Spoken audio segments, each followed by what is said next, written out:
Diascofoot, le miroir du football de la diaspora congolaise.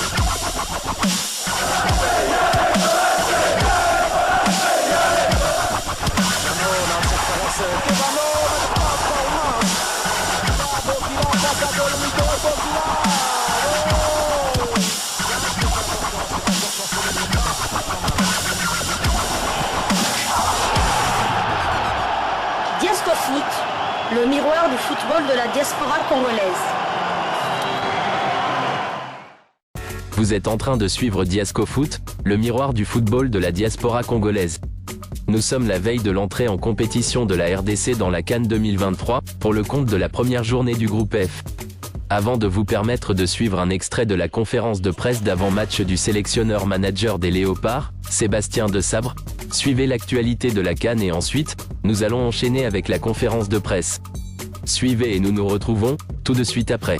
Bonsoir à tous les amis sportifs. Effectivement, nous parlons de la Coupe d'Afrique des Nations Côte d'Ivoire 2023. Les Léopards de la République démocratique du Congo entrent en danse demain mercredi et vont affronter les Tupolopolos de la Zambie. Ça sera à San Pedro sous les coups de 21h de Kinshasa pour les comptes de la première journée du groupe F. Lors de la traditionnelle conférence de presse d'avant-match, le sélectionneur national de la République démocratique du Congo, Sébastien Desabre, a affirmé que l'équipe est bien concentrée et lui, tout comme ses joueurs, ils sont prêts à affronter leur adversaire qu'ils connaissent tous très bien. Pour sa part, le capitaine des Léopards, Chancel Bemba Mangoulou, qui joue sa 5e Coupe d'Afrique des Nations avec les Léopards, s'est dit confiant pour la 34e édition qui se déroule en Côte d'Ivoire. 50, c'est une grâce. Depuis Samuel Bakino sauté, il a fouillé à travail parce que... C'est une grâce pour moi de jouer 5 Coupes d'Afrique des Nations. C'est aussi un fruit du travail bien fait. J'ai eu à travailler avec les grands coachs comme Claude Leroy, Florent Ibenge et aujourd'hui avec Sébastien Desabre. J'ai eu à jouer avec des aînés comme Mbaye Osila et les autres. J'avais un seul objectif, c'est lui de laisser une histoire dans le monde du football. Je demande aux jeunes sélectionnés avec moi de se donner à fond pour marquer l'histoire aussi. Nous avons besoin du soutien de tous les Congolais restés au pays et nous leur demandons d'appuyer les Léopards. Aux supporters venus ici en Côte d'Ivoire, nous insistons sur votre présence au stade. Merci au chef de l'État d'avoir facilité les déplacements de ces différents supporters ici pour être les 12e hommes lors de ces matchs. Le capitaine de Léopard Chancel Bemba au micro de notre consoeur Isabelle Kouka de Léopard Foot Afrique. Coupe d'Afrique des Nations Cannes Côte d'Ivoire 2023 toujours. Nous parlons à présent de matchs qui sont au programme ce mardi 16 janvier. La première journée se poursuit avec le 10e match du groupe D. Les Étalons du Burkina Faso ont battu dans la douleur le Mourabitoun de la Mauritanie par 1-0 ce soir au stade de la Paix de Bouaké. Les Nubus signé Bertrand Traoré sur penalty à la 6e minute de récupération de la fin de cette rencontre. Dans le groupe F, les Aigles de Carthage de la Tunisie vont en découdre avec le brave Warriors de la Namibie dans quelques minutes, soit à partir des 18h de Kinshasa. Un match ouvert mais difficile à pronostiquer, a dit Maître Adrien Elobakoïla, analyste sportif et consultant Radio Kapi. Certes, sur papier, personne ne veut encore analyser le match sur papier, car le terrain est en train de nous prouver le contraire. Ce qui veut dire que le match sera amplement disputé parce que le Gambien ont vu ce que les autres petites équipes, entre guillemets, ont eu à faire souffrir le grande formation. Donc ils viendront pour contrer les aigles tunisiens. Et la Tunisie cherchera à tout prix à marquer les esprits dès le premier match. C'est un match difficile et ouvert, mais je vois que la Tunisie est mieux placée pour remporter cette rencontre face aux Gambiens, mais sur le terrain qui pourra nous prouver si ce que nous venons de dire est vrai. C'est une occasion pour la Namibie de se dévoiler, a déclaré le journaliste Passia Motoshi Suvet. Je crois que ça sera aussi une ouverture pour la Namibie qui a eu à démontrer des choses sérieuses dans les éliminatoires avec un joueur qui joue au plus haut niveau dans l'équipe de Mamelodi Sundowns, Kilulile, qui pourrait faire la différence. Donc La Tunisie pourra ne s'appuyer que sur son expérience, sur ses habitudes, et la Tunisie ne pourra que s'appuyer sur ses ambitions qu'elle s'inflige à chaque fois. Mais il faudrait faire très attention avec cette équipe de la Namibie qui a eu à démontrer autant de bonnes choses, comme je l'ai dit dans les éliminatoires, et qui ne vient pas comme touriste, mais l'équipe vient tout simplement pour chercher une bonne performance. Et attention, la bonne performance ne peut passer que par la victoire ou la surprise face à la Tunisie, qui est estimée comme une nation assez mieux assise et assez réputée en phase finale d'une Coupe d'Afrique. Le dernier match du jour va opposer à 21h les Aigles du Mali au Bafana Bafana d'Afrique du Sud. Football au pays. Après, comme je l'ai dit, on a de la qualité, on a une organisation de jeu, on n'est pas là par hasard non plus qualifié pour la CAN avec 4 victoires dans le groupe d'affilée dans notre groupe. Donc on ne doit pas manquer d'humilité. Ce sont des matchs qui sont très difficiles. Aujourd'hui, tout le monde peut battre tout le monde, c'est sûr. Il n'y a personne qui peut se dire qu'il va gagner facilement un match de Coupe d'Afrique. La Zambie est une bonne équipe, comme la Tanzanie, comme le Maroc. Donc ça sera, et comme nous, donc ça sera difficile pour nous, ça sera difficile pour les autres contre nous aussi.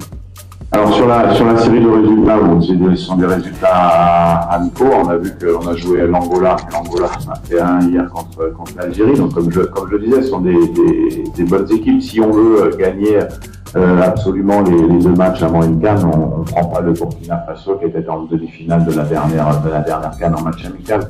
Donc non, c'est important de confronter de bonnes équipes.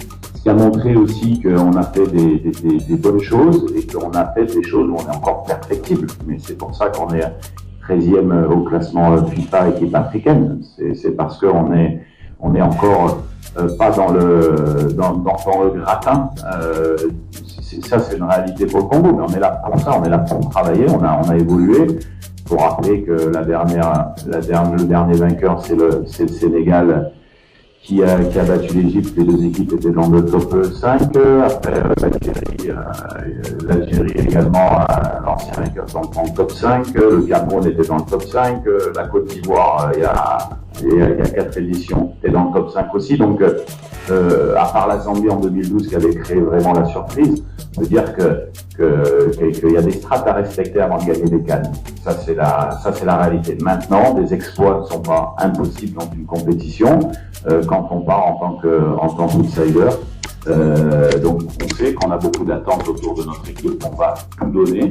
Et moi, ce qui m'intéresse en tant que coach, c'est que on passe 100% de nos possibilités à chaque match. Voilà. Est-ce que les 100% de nos possibilités à chaque match suffiront d'aller très très loin dans la compétition? Ça, c'est la réponse que je peux pas vous donner aujourd'hui. Dans du pays, bien sûr. Nous, quand on engage une compétition, on veut aller le plus loin possible. Ça, c'est une certitude. Et peut-être qu'on ira le plus loin possible. On a cette ambition d'avoir on a cet objectif, un objectif qu'on s'est fixé. Je pense à la hauteur de nos compétences. Après, il faut aussi mesurer les mots parce que ne changez pas tout du jour au lendemain. Mais plus ça va, je dirais que plus ça va. C'est-à-dire que les grandes villes est bien organisé, on essaie sur le terrain d'apporter des séquences de jeu intéressantes, donc on progresse. Ça serait l'inverse, je dirais ici, on progresse. Donc quand on progresse, on peut se permettre d'avoir de bons résultats. Après, comme je vous ai dit, on va voir comment on se comporte. On a une grande motivation, on a des joueurs qui sont de bonne qualité, qui sont disciplinés, qui travaillent bien. Donc on est tous impatients de rentrer dans cette compétition. Un joueur suspendu demain, qui est un défenseur central. Et après, on a effectivement la chance d'avoir 23 joueurs qui sont très très proches. Donc on peut se permettre d'avoir des stratégies au bout du match, mais ça peut aussi des stratégies pendant le match pour apporter un plus sur la seconde mi-temps. Donc ça, c'est une force qu'on a. On a vraiment un 11 de qualité et également un banc pour démarrer tous les matchs. Donc ça, je pense que c'est une force collective. Comme je l'ai dit, on a tout le monde qui est opérationnel. Le groupe est constitué de 24 joueurs. Donc il y aura un joueur qui sera en tribune qui a une suspension. Donc après les 23 joueurs qui seront à ma disposition. L'esprit et tout simplement comme on l'a souhaité, qu'il soit la veille d'une compétition. Beaucoup de motivation, beaucoup d'énergie positive. Physiquement, les joueurs sont prêts, sont affûtés. Donc on attend juste le match de demain pour se lancer dans la compétition. Diasco Foot vous remercie de votre attention et vous donne rendez-vous demain pour suivre la rencontre RDC Zambie dont le coup d'envoi sera donné à 21h, heure de Paris. Si vous avez aimé cette livraison sportive de Diasco Foot, merci de liker, de commenter, partager et de vous abonner à notre chaîne, sans oublier d'activer la cloche des notifications qui vous permettra d'être informé dès que nous mettrons en ligne un nouveau sujet. Portez-vous bien, Diasco Foot vous dit au revoir.